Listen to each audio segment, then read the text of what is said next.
Suzy, a civil engineer working in the field. So what is civil engineering?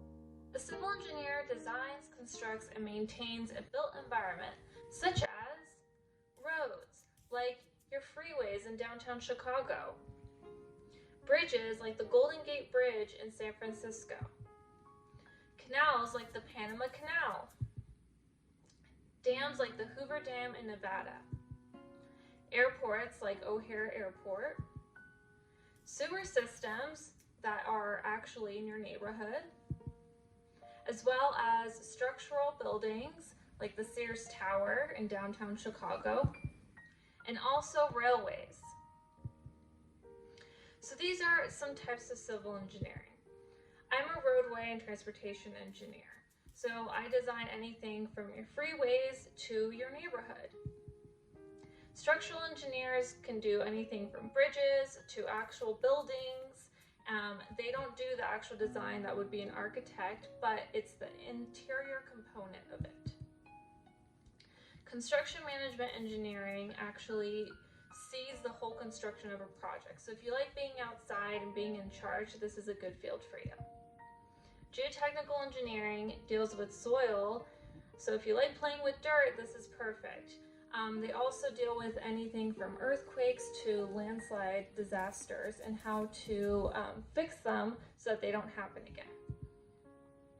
Water and drainage engineers, you actually see drainage structures everywhere. So for example, after the snow melts, the water has to go somewhere. So drainage engineers design these structures in order for the snow and water to collect and go through these drainage systems so that we don't have a pool everywhere.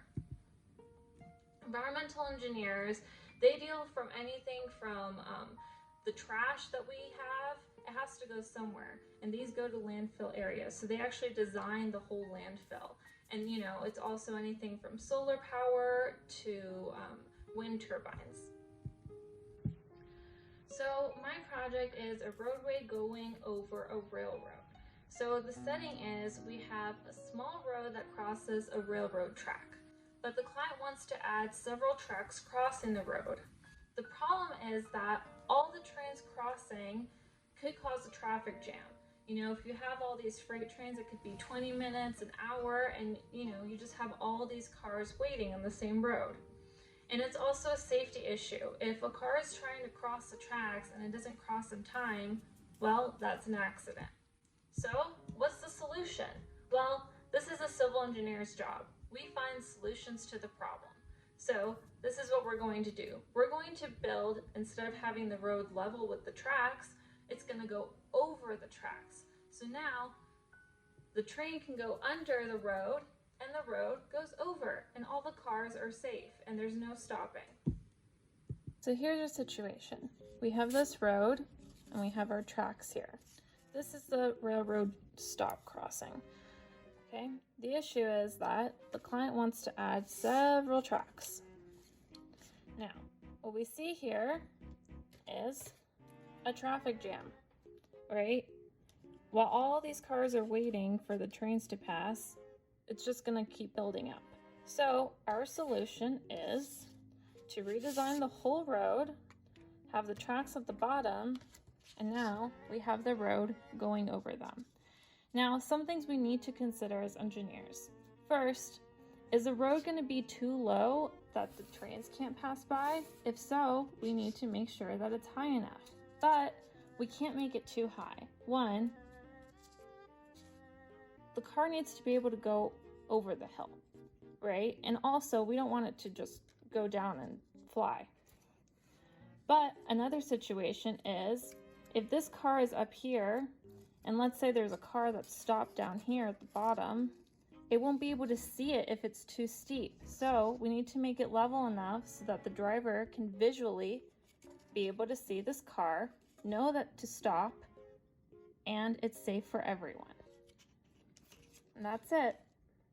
So how do you become a civil engineer? Well, first, research the field. Is this right for you? Is this something you're going to like? I know I do. Next, you're going to want to go to college and get a degree in civil engineering. This is a bachelor's degree, which will take about 4 years. After that, congrats, you can get a job as a civil engineer. Optional is to get a master's degree for any specialization. For example, if you want to do structural engineering, usually you need to get a master's. After that, you're going to want to take your engineering training license. Now, this isn't exactly needed to get a job, but it's highly recommended. So if you can, do this while you're a senior in college. Then get working professional experience. After that, you're going to want to take a test to be a professional licensed engineer. I'm working on this now, so after that, you can sign plans and your boss. Thank you so much. If you have any questions, feel free to reach out.